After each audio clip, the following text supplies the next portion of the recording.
만일 당신이 도쿄 지하철이 가장 완벽하다고 생각한다면 서울 지하철을 타보기 전까지는 잠시 보류해라. 지난 2012년 미국의 유명한 자동차 전문 매체 잘롬닉에서 나온 말입니다. 당시 세계 최고의 지하철 시스템 10곳을 선정했는데 서울 지하철은 단연 1위였습니다. 2위를 차지한 청결하고 질서 있는 도쿄 지하철보다 압도적이라고 말한 것입니다. 이처럼 지금 한국 지하철이 일본보다 앞섰다고 평가받는 것은 큰 의미를 지니고 있습니다. 일본은 철도의 나라라고 불릴 정도로 오랜 철도 역사를 가지고 있습니다. 특히 일본의 철도 문화는 세계 최초이자 세계 최대의 수송 실적을 가진 고속철 신칸센을 자랑하고 있고, 이외에도 수많은 철도 인프라가 매우 잘 형성되어 있는 국가입니다. 또한 일본은 세계 최대의 광역권을 가지고 있는 국가이며 해당 광역권의 철도 의존도도 매우 높은 편입니다. 여기에 방대한 인프라를 최대한 활용하기 위해 필요한 철도 운영 노하우에서도 세계 정상급의 경험을 축적하고 있습니다. 그런데 일본이 이렇게 철도 대국이라 과시하고 있음에도 철도를 놓는 초기에 저지른 치명적인 잘못이 지금까지도 되돌리기 힘든 실수로 남겨져 있습니다. 그것은 철도의 폭을 1067mm의 협계라 불리는 좁은 규격의 철도망을 깐 것입니다. 협계는 저렴한 비용으로 빠르게 설치할 수 있다는 장점이 있었으나 열차 폭이 좁기 때문에 최고 속도가 제한되며 운송 능력이 떨어질 수밖에 없었습니다. 당시 정부의 재정을 담당했던 오쿠마 시게노부는 예산과 수송 수요를 감안하면 협계를 채용하고 철도를 조기에 건설해야 한다고 주장했습니다. 하지만 나중에는 협계에 대한 이해가 전혀 없었다며 협계를 선택한 것은 자신의 평생의 불찰이었다고 토로했습니다. 일본에서는 이후에 협계를 당시 세계 표준이었던 표준계로 바꾸려고 했지만 번번이 정쟁이나 예산의 문제로 실행하지 못했습니다. 이후 1887년경 철도의 수송량이 비약적으로 증가하면서 일본 제국 육군 등에서 표준계로 궤관 변경을 요구하는 철도 개정 건의안이 발의되었습니다. 하지만 당시 철도국장이었던 이노우에 마사루는 일찍부터 철도 현장에서 일한 경험이 있는데 그는 지형이 복잡한 일본에는 협계가 표준계보다 바람직하다고 여겼습니다. 이후에도 일본 내에서는 협계를 표준계로 바꾸려는 시도가 끊임없이 일어났으나 번번이 무산되었습니다. 우리 국민들은 일본에 여행을 가면 화물차에 올라가 있는 작은 컨테이너를 보면 놀랐는데 이는 협계에서 운반해야 하기에 5톤 적재의 12피트 컨테이너를 사용해야 했기 때문입니다. 일본은 어쩔 수 없이 해외 수출할 때 이렇게 작은 컨테이너를 한국까지 운반하고 거기서 다시 국제 표준 규격인 26톤 40피트의 컨테이너로 옮겨야만 했습니다. 일본은 1964년 도쿄올림픽에 맞춰 도쿄와 오사카를 연결하는 신칸센이라는 고속철도를 만들었습니다. 그런데 협계에서는 고속 운행이 불가능했기에 어쩔 수 없이 1435mm의 표준계를 사용하게 되었습니다. 이후 신칸센뿐만 아니라 수송량이 중요한 일부 철도는 표준계를 쓰게 되었습니다. 그런데 문제는 협계와 표준계가 있다 보니 노선 간 직통 연결이 어려워졌다는 것입니다. 여기에 한수 더 떠 표준계와 협계 중간쯤 되는 1372mm 사이즈의 특수 궤관도 등장했습니다. 일본에서는 총 3가지의 궤관이 사용되는 복잡한 상황이 된 것입니다. 우리나라는 일본과 달리 일반 열차와 고속열차 모두 표준계를 사용하고 있습니다. 이 때문에 KTX는 서울역에서 인천공항까지 일반 열차와 동일한 철로로 이동할 수 있습니다. 일본은 과거 일제강점기 때 자신들이 철도를 놓아주었다며 고맙게 생각해야 한다고 말해왔습니다. 하지만 일본은 한반도에 철도를 놓으면서 대륙에 진출할 야심을 품고 있었습니다. 이 때문에 일본에서 쓰는 협계가 아닌 우리나라에는 중국과 유럽에서 쓰는 표준계로 철도를 놓았습니다. 일본은 경부철도가 단순한 식민지 철도가 아니라 중국과 유럽을 연결하여 세계교통의 간선이 되는 대륙철도의 시발점이 될 것이라고 큰소리쳤습니다. 결국 이로 인해 한반도에는 표준계의 철도 레일이 깔리게 된 것입니다. 이 철도를 놓게 일본은 2천만 평에 달하는 철도 용지를 수용하고 연인원 1억 명에 이르는 한국인을 동원해 살인적인 중노동을 강요했습니다. 일본은 이런 인간 소모의 희생을 조선인들에게 덮어씌움으로써 불과 5년 남짓한 기간에 한반도를 남북으로 관통하는 1000km의 철도망을 구축할 수 있었습니다. 일본은 대륙 진출의 수단으로 한반도를 이용하려 했지만 결국 실패했고, 이 같은 야심으로 우리는 일본과 같은 협계가 아닌 표준계의 철도를 가지게 되었습니다. 국내에서는 최근 한일 해저 터널에 대한 말이 나오면서 과거 일본이 해저 터널을 만들어 대륙으로 진출하려 했던 계획들이 다시금 해자되고 있습니다. 정치권에서는 100조 원을 들여서 일본의 대륙 진출을 도와줄 필요가 없다며 15조 원을 투입해 북한, 중국, 러시아를 연결하는 남북 고속철도 추진을 공식화했습니다. 우리가 피땀 흘려 만든 철도는 일본의 대륙 진출을 돕는 게 아니라 이제 북한을 통해 유럽까지 도달하는 길이 될 것으로 기대되고 있습니다. 많은 이들은 일본의 신칸센과 한국의 KTX를 비교하면서 가장 많이 하는 말이 있습니다. 한국의 요금이 훨씬 싸다는 것입니다. 한국은 각 지역마다 대중교통 통합요금제도가 운영 중입니다. 수도권은 수도권 통합요금제, 대전은 대전, 대구는 대구, 부산은 부산 등 통합요금제도에 적용을 받는 지하철과 시내버스는 환승 할인이 됩니다. 이로 인해 이동한 거리에 따라 정해진 추가 요금을 지불해 저렴한 요금을 내게 되는 것입니다. 하지만 일본은 모든 교통수단은 각각 운임을 별도로 지불해야 합니다. 또한 서울에서 부산까지 KTX로 417km에 2시간 40분이 걸리고 요금은 59,800원이 들지만 이보다 140km 정도 더 먼 도쿄 오사카 간 신칸센이 2시간 30분 정도 걸리는데 15만원이 듭니다.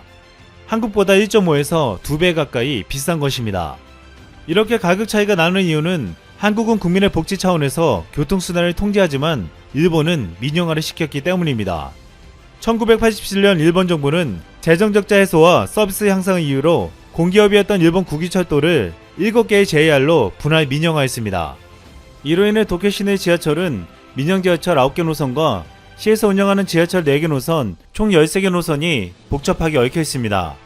일본은 철도가 민영화되었기 때문에 각 노선의 요금이 천차만별이고 다른 회사의 노선도로 갈아탈 때는 다시 요금을 내야 합니다. 일본 국유철도의 거대 독점 체제가 1987년 민영화를 계기로 흑자 경영의 새로운 길로 들어섰다고 말했지만 사실상 이 적자의 부담을 요금 인상으로 시민들이 짊어지게 되었다는 비판을 받았습니다. 한국은 OECD 국가 주요 도시 중 지하철 요금이 거의 최저 수준입니다.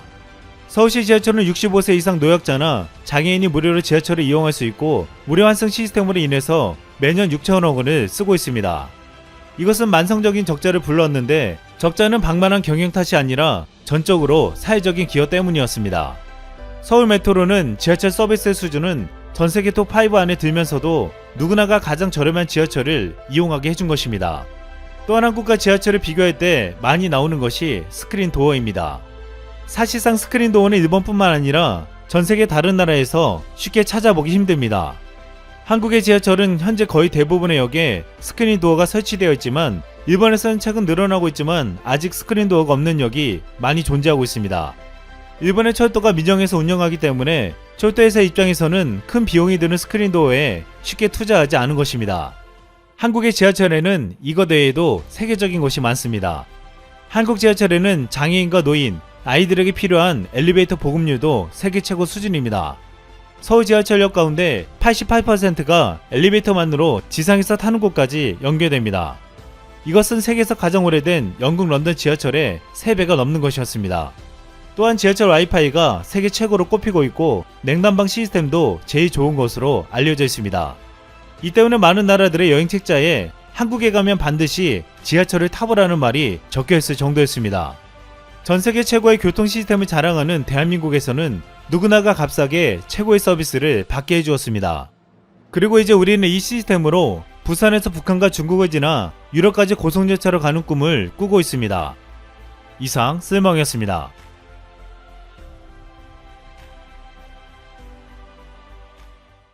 코로나19가 인류를 위협하는 팬데믹으로 지정된 이상 현재 수많은 국가들에서는 코로나19 백신 접종을 무료로 만들겠다 선언하고 있습니다. 심지어 아직 개발도상국에 위치한 동남아시아의 국가들마저 전 국민에게 백신을 무료로 접종하겠다 밝힌 상태입니다. 그런데 이런 와중에 시대를 역행하는 유일한 국가가 있습니다. 바로 중국입니다. 중국은 자국민에게조차 1회 주사당 약 32,000원의 돈을 받겠다고 합니다. 확실한 효과를 위해서는 2번의 주사가 필요한데 그렇다면 중국인 한 명당 약 7만원의 돈이 필요한 것이죠. 중국의 인구가 약 14억 명인 것을 고려하면 자국 내 백신 장사로만 100조 원의 돈을 벌 수 있습니다. 물론 이 백신에 대한 효능을 믿을 수 있는지 없는지는 현재 전 세계에서도 의견이 분분한 문제이긴 합니다. 하지만 최소한 이 백신의 효능을 믿는 중국인들은 자신이 코로나19에 대한 면역을 갖게 된 후 가장 먼저 하고 싶은 것으로 세계 여행을 꼽고 있는데요. 이 중 상당히 많은 이들이 가까운 나라 한국에 오고 싶다 말하고 있는 상황입니다. 이것은 최근 서울관광재단이 운영하고 있는 웹사이트 비짓 서울의 방문 통계를 분석한 결과입니다. 수많은 국가들 중 단연 중국이 이 웹사이트에 가장 빈번하게 방문했다고 하죠. 요즘 중국이 BTS의 한미동맹, 한복 발언 등에 반발하며 한국 불매운동을 추진하고 있는 것과는 너무나도 다른 현상입니다. 이들이 가장 방문하고 싶어하는 한국의 장소는 방탄소년단이 빌보드 1위를 차지했던 음악 다이너마이트를 촬영한 경복궁으로 나오고 있을 정도이죠. 이외의 관광지 역시 대부분 한류 드라마에 나오고 있는 장소들인데 이를 통해 우리는 중국 공산당이 제 아무리 반한 선동을 펼친다고 하더라도 자국 내 퍼지고 있는 한류의 열기는 쉽사리 잡지 못하고 있다는 사실을 알 수 있습니다. 한편 우리는 이 통계 속에서 뜻밖의 결과도 찾아볼 수 있었습니다. 중국 다음으로 한국에 방문하고 싶어하는 국가가 다름 아닌 일본이라는 사실이죠. 일본은 강제징용과 위안부 등 한일 간의 갈등이 격화되기 시작하자 한국과의 국교 단절에 대한 목소리를 점점 키우고 있습니다. 또한 최근 한국의 코로나 확산세를 보면서는 한국은 코로나 지옥이라는 여론을 형성시킬 정도로 겉으로는 한국 불매운동을 펼치는 것처럼 보입니다. 하지만 요즘 그들이 하는 행동을 보면 한국을 싫어하는 것과 다르게 속으로는 하루라도 빨리 한국과의 국교를 정상화시키고 싶어하는 것 같습니다. 특히 지난 7일에는 일본의 정부가 한국의 김포공항과 일본의 하네다 공항 사이에 항공편 운항을 재개하자는 제안을 건네왔습니다. 물론 우리 정부에서는 코로나 방역의 중요성을 강조하며 일본 정부의 제안을 단박에 거절했다고 하죠. 한국의 강제징용 기업에 대한 강제매각 절차에 대해 매일 신속 보도하며 혐한 발언을 쏟아내는 일본이라고 보기에는 그들의 행동 어딘가 모순점이 있는 것으로 보입니다. 전문가들은 이러한 상황에 대해서 도쿄올림픽을 성공적으로 개최하고자 하는 일본이 첫 관문으로 한국을 택하고 있는 것이라고 분석하고 있습니다. 현재 스가 내각은 아베가 실패했던 도쿄올림픽을 2021년에는 성공적으로 개최하겠다는 계획을 세우고 있습니다. 만약 이것이 성공한다면 단지 땜빵에 불과했던 자신의 존재감이 일본에서 급부상하게 될 테죠. 스가는 총리 당선 이후 나름 많은 지지를 받았었으나 연일 폭발하고 있는 일본의 코로나 확산세로 인해 반짝했던 지지율이 순식간에 폭망하고 있는 추세였습니다. 그리고 이 추세를 다시 반전시키기 위한 도구로 2021년 도쿄올림픽을 이용하겠다는 심산인데요. 다음의 선거에서도 일본의 총리로 당선되고 싶은 스가의 욕망이 실현되기에는 현재 일본의 상황이 그리 녹록치 않은 것이 현실입니다. 요즘 일본에서는 젊은 여성과 아동들이 스스로 목숨을 끊는 사례가 급증하고 있습니다. 전 세계적으로 시달리고 있는 코로나 블루에 일본 역시 예외가 아니라는 것을 보여주는 것인데 미국의 뉴욕타임즈에서는 이것을 감안하더라도 일본에서는 세계 어떤 곳에서도 찾아볼 수 없는 괴이한 현상이 나타나고 있다 지적합니다. 일본에서는 여성들, 특히 여성 연예인들이 코로나로 인한 극단적인 선택을 하는 사례가 급증하고 있다는 것이죠. 영화 지금 만나러 갑니다로 유명한 일본의 여배우 다케우지 유코는 지난달 27일 자택에서 스스로 목숨을 끊었다는 비보를 알렸습니다. 이외에도 미우라 하루마, 하마사키 마리아, 아시나 세이 등 수많은 여배우들이 잇따라 스스로 목숨을 끊고 있죠. 그리고 뉴욕타임즈에서는 이에 대하여 일본 사회에 존재하는 가만 문화 때문이라 설명합니다. 가만은 자기 부정과 인내를 의미하는 단어로서 자신이 아무리 고통과 고뇌를 겪는다고 하더라도 대중들 앞에서는 이를 드러내서는 안 된다는 일본의 철칙이죠. 여배우들이 코로나19로 인해 힘들다는 심정을 SNS에 공개하면 일본의 네티즌들은 안 그래도 힘든 시기에 모두에게 힘들다는 감정을 토로하는 것은 무슨 의도인가? 자신의 힘든 마음을 타인에게 전염시키지 말라며 여배우들을 힐난하는 댓글을 쏟아낸다고 합니다. 또한 잠시라도 이들이 마스크를 착용하지 않은 모습이 보이면 바이러스를 퍼뜨리지 말라며 악플을 남긴다고 하죠. 이러한 괴롭힘을 견디지 못한 여성 연예인들이 끝내 극단적인 선택을 하고 있다는 것입니다. 한편 아직 극단적인 선택을 하지 않고 간신히 버티고 있는 이들은 자국과 정반대인 옆나라 한국의 모습을 보며 이럴 거면 차라리 한국으로 이민을 가고 싶다 라는 하소연을 쏟아내고 있어 눈길을 끕니다. 최근 한국에서 벌어진 다음의 사건 때문이죠. 현재 한국의 연예계 역시 코로나 비상이 걸린 것은 사실입니다. 아이돌과 배우 등 일부 연예인들이 코로나19 확진 판정을 받으며 코로나19 검사를 받기 위한 연예인들의 행렬이 끊이지 않고 있습니다. 얼마 전에는 솔로 가수 청아가 코로나19 확진 판정을 받은 소식이 전해졌습니다. 처음에는 행정적인 착오로 인해 음성 통보를 받았으나 이후 양성 판정을 재통보받음으로써 자가격리에 들어갔는데요. 이 사이에 청아가 접촉한 연예인들이 일부 있었습니다. 그렇게 연예계의 코로나19 확산이 더욱 가속화되는 것 아니냐는 우려가 제기되며 네티즌들 사이에서도 공방전이 벌어졌죠. 물론 다행히도 청아와 접촉했던 모든 이들이 코로나19 검사 결과 음성 판정으로 나왔기에 이에 대한 국내 네티즌들의 논쟁은 일단락되었습니다. 애초에 다른 연예인들과 접촉한 것은 음성 오판정을 받았을 때의 일이고 양성 재판정을 받은 직후부터는 곧바로 자가격리에 들어갔기에 가수 청아에게 질책을 하기는 어려운 상황이라 할 수 있죠. 그런데 일본의 연예인들은 이러한 한국을 보며 너무나도 부럽다는 질투의 시선을 보내고 있습니다.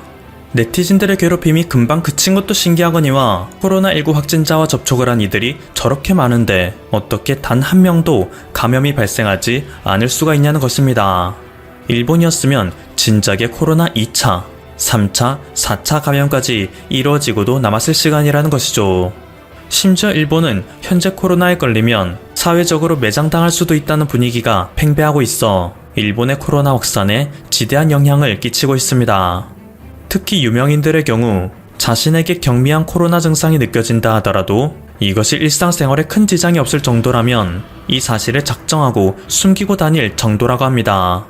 자신이 코로나를 퍼뜨려 주변에 바이러스가 확산되어도 현재 일본의 방역 추적 수준으로는 이 바이러스의 발원지가 자신이라는 사실이 절대 들킬 리가 없다는 자신감을 갖고 있는 것입니다.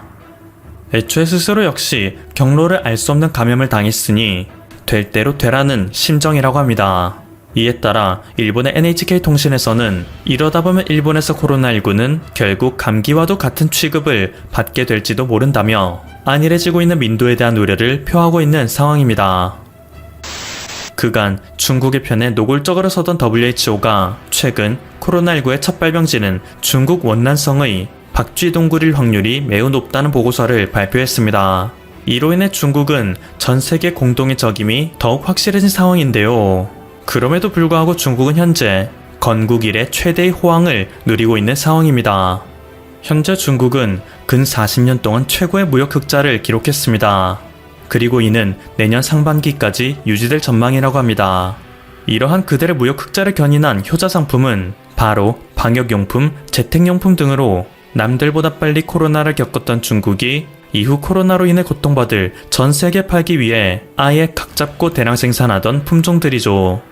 지난 1월부터 11월까지 마스크를 포함한 섬유류 수출은 전년 대비 33% 증가한 수치를 보였고 의료기기 수출은 42.5%나 성장하였습니다. 코로나로 인해 가전기기 수요도 증가했기에 이 품목 역시 수출량이 30% 이상 증가했다고 하죠. 이는 필시 중국 경제의 성장을 견인하는 결과를 가져올 텐데 앞으로 중국을 제외한 세계의 모든 국가들이 어떻게 중국의 악행을 견제해 나갈 수 있을지 조속한 대응책이 필요한 상황입니다. 지금까지 퍼플튜브였습니다.